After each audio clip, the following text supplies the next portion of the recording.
Ni un solo vaso de agua. Quedará sin recompensa. Es ofrecer tu casa, al que se va o al que venga. Quitar la sed al sediento. Es obra de caridad. Y dar tu pan al hambriento. Muy en cuenta se tendrá. Ofrece lo que tú eres. Y lo que tienes también. Y comparte tus quehaceres. Y verás amanecer. Un vaso de agua en tu mano. Es una prueba de amor. Que fortalece a tu hermano. Y juntos llegáis a Dios. El vaso de agua que di al hermano que pedía me hizo a mí más feliz de lo que yo pretendía. Padre Alejandro.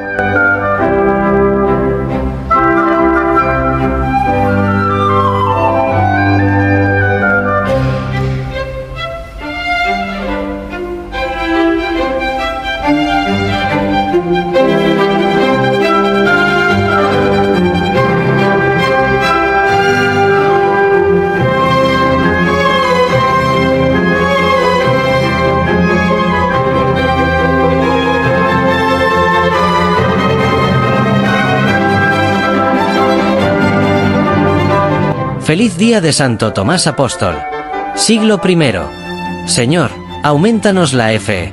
Tomás significa gemelo. La tradición antigua dice que Santo Tomás Apóstol fue martirizado en la India el 3 de julio del año 72.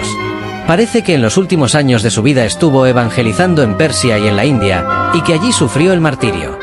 De este apóstol narra el Santo Evangelio 3 episodios. El primero sucede cuando Jesús se dirige por última vez a Jerusalén, donde según lo anunciado, será atormentado y lo matarán. En este momento los discípulos sienten un impresionante temor acerca de los graves sucesos que pueden suceder y dicen a Jesús: los judíos quieren matarte y vuelves allá. Y es entonces cuando interviene Tomás, llamado Dídimo. En este tiempo muchas personas de Israel tenían dos nombres, uno en hebreo y otro en griego. Así por Ejota, Pedro en griego y Cefás en hebreo. Tomás es nombre hebreo. En griego se dice Dídimo, que significa lo mismo, el gemelo. Cuenta San Juan, JN 11,16. Tomás, llamado Dídimo, dijo a los demás: vayamos también nosotros y muramos con él. Aquí el apóstol demuestra su admirable valor. Un escritor llegó a decir que en esto Tomás no demostró solamente una fe esperanzada, sino una desesperación leal. O sea, él estaba seguro de una cosa: sucediera lo que sucediera, por grave y terrible que fuera, no quería abandonar a Jesús. El valor no significa no tener temor. Si no experimentáramos miedo y temor, resultaría muy fácil hacer cualquier heroísmo. El verdadero valor se demuestra cuando se está seguro de que puede suceder lo peor, sentirse lleno de temores y terrores y sin embargo arriesgarse a hacer lo que se tiene que hacer. Y eso fue lo que hizo Tomás aquel día. Nadie tiene por qué sentirse avergonzado de tener miedo y pavor, pero lo que sí nos debe avergonzar totalmente es el que a causa del temor dejemos de hacer lo que la conciencia nos dice que sí debemos hacer. Santo Tomás nos sirva de ejemplo. La segunda intervención sucedió en la última cena. Jesús les dijo a los apóstoles: «A donde yo voy, ya sabéis el camino». Y Tomás le respondió: «Señor, no sabemos a dónde vas, ¿cómo podemos saber el camino?». JN 14:15. Los apóstoles no lograban entender el camino por el cual debía transitar Jesús, porque ese camino era el de la cruz. En ese momento ellos eran incapaces de comprender esto tan doloroso. Y entre los apóstoles había uno que jamás podía decir que entendía algo que no lograba comprender. Ese hombre era Tomás. Era demasiado sincero, y tomaba las cosas muy en serio, para decir externamente aquello que su interior no aceptaba.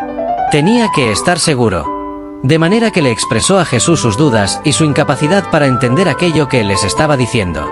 Admirable respuesta.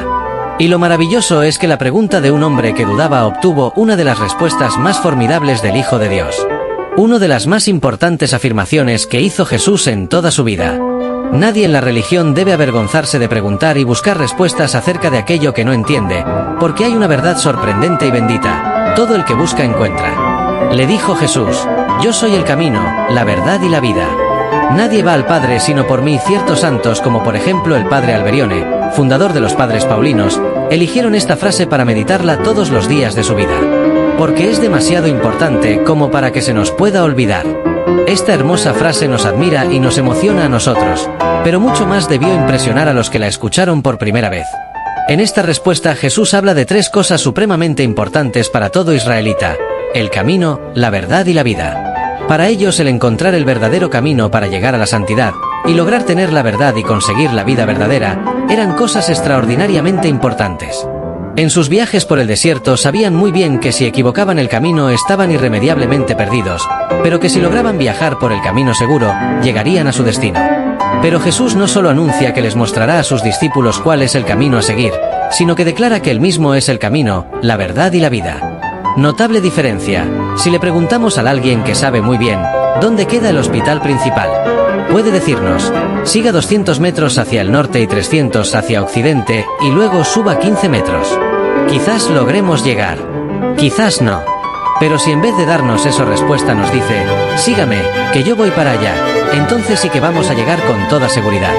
Es lo que hizo Jesús. No solo nos dijo cuál era el camino para llegar a la eterna feliz, sino que afirma solemnemente: yo voy para allá, síganme, que yo soy el camino para llegar con toda seguridad. Y añade: nadie viene al Padre sino por mí, o sea, que para no equivocarnos, lo mejor será siempre ser amigos de Jesús y seguir sus santos ejemplos y obedecer sus mandatos. Ese será nuestro camino, y la verdad nos conseguirá la vida eterna. El hecho más famoso de Tomás. Los creyentes recordamos siempre al apóstol Santo Tomás por su famosa duda acerca de Jesús resucitado y su admirable profesión de fe cuando vio a Cristo glorioso. Dice San Juan, JN 20, 24, en la primera aparición de Jesús resucitado a sus apóstoles no estaba con ellos Tomás. Los discípulos le decían: hemos visto al Señor. Él les contestó: si no veo en sus manos los agujeros de los clavos, y si no meto mis dedos en los agujeros sus clavos, y no meto mi mano en la herida de su costado, no creeré. 8 días después, estaban los discípulos reunidos y Tomás con ellos. Se presentó Jesús y dijo a Tomás: acerca tu dedo, aquí tienes mis manos. Trae tu mano y métela en la herida de mi costado, y no seas incrédulo sino creyente. Tomás le contestó: Señor mío y Dios mío. Jesús le dijo: has creído porque me has visto. Dichosos los que creen sin ver. Parece que Tomás era pesimista por naturaleza. No le cabía la menor duda de que amaba a Jesús y se sentía muy apesadumbrado por su pasión y muerte. Quizás porque quería sufrir a solas la inmensa pena que experimentaba por la muerte de su amigo, se había retirado por un poco de tiempo del grupo. De manera que cuando Jesús se apareció la primera vez, Tomás no estaba con los demás apóstoles. Y cuando los otros le contaron que el Señor había resucitado, aquella noticia le pareció demasiado hermosa para que fuera cierta. Tomás cometió un error al apartarse del grupo. Nadie está pero informado que el que está ausente. Separarse del grupo de los creyentes es exponerse a graves fallas y dudas de fe. Pero él tenía una gran cualidad: se negaba a creer sin más ni más, sin estar convencido, y a decir que sí creía, lo que en realidad no creía. Él no apagaba las dudas diciendo que no quería tratar de ese tema. No, nunca iba a recitar el credo un loro. No era de esos que repiten maquinalmente lo que jamás han pensado y en lo que no creen. Quería estar seguro de su fe. Y Tomás tenía otra virtud, que cuando se convencía de sus creencias la seguía hasta el final, con todas sus consecuencias. Por eso hizo es bellísima profesión de fe: Señor mío y Dios mío, y por eso se fue después a propagar el Evangelio, hasta morir martirizado por proclamar su fe en Jesucristo resucitado. Preciosas dudas de Tomás que obtuvieron de Jesús aquella bella noticia: dichosos serán los que crean sin ver.